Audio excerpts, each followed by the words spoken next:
Israel kembali melancarkan gelombang serangan udara ke Lebanon.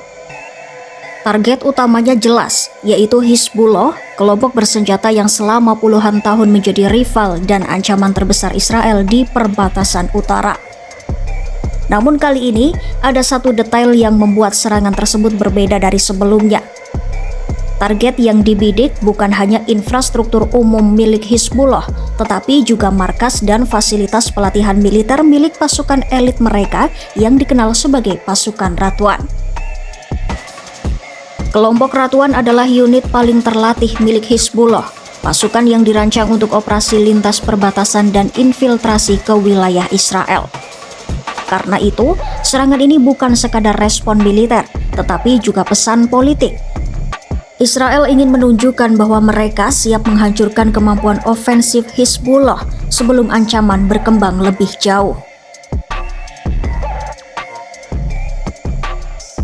Dalam pernyataan resminya, pasukan IDF atau militer Israel mengatakan telah meluncurkan serangkaian serangan udara ke berbagai titik strategis di Lebanon Selatan.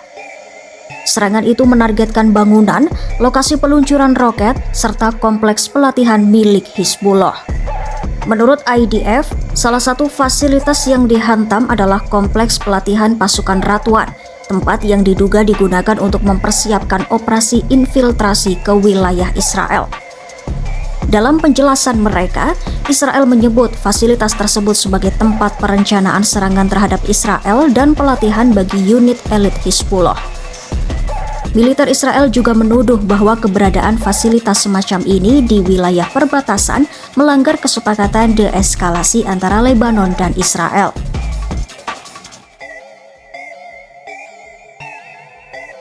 Media pemerintah Lebanon melaporkan bahwa serangan udara berlangsung dalam beberapa gelombang, menghantam kawasan seperti Gunung Safi, Jeba, Lembah Zefta, dan daerah di sekitar Aza serta Rumin Arki. Sejumlah rumah dilaporkan rusak, namun hingga saat ini belum ada laporan korban jiwa.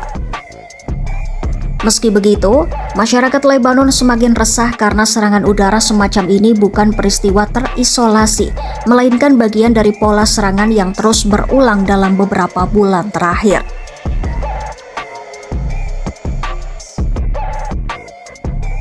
Padahal secara resmi kedua pihak masih terikat dalam gencatan senjata yang dimediasi oleh Amerika Serikat pada tahun 2024. Gencatan senjata itu dibuat setelah lebih dari setahun bentrokan yang menewaskan ratusan warga sipil dan pejuang bersenjata. Namun dalam kenyataannya, konflik kecil dan serangan lintas batas terjadi hampir setiap hari. Sebuah laporan PBB bahkan menyatakan bahwa sejak gencatan senjata berlaku, lebih dari 127 warga sipil telah tewas di Lebanon, termasuk perempuan dan anak-anak. Para pejabat internasional menyebut pelanggaran berulang ini sebagai pelanggaran hukum internasional, dan bahkan ada yang menyebutnya sebagai potensi kejahatan perang. Salah satu faktor utama ketegangan adalah keberadaan pasukan Ratuan. Bagi Israel, unit ini bukan sekadar ancaman militer biasa. Ratuan telah beberapa kali mengirim pesan bahwa mereka siap menembus wilayah Israel jika konflik skala besar kembali pecah, bahkan mengincar kota-kota Israel dekat perbatasan. Di lain sisi, Hizbullah menegaskan bahwa mereka tidak akan menyerahkan senjata atau menghentikan operasi selama Israel masih menduduki wilayah Lebanon di perbatasan selatan.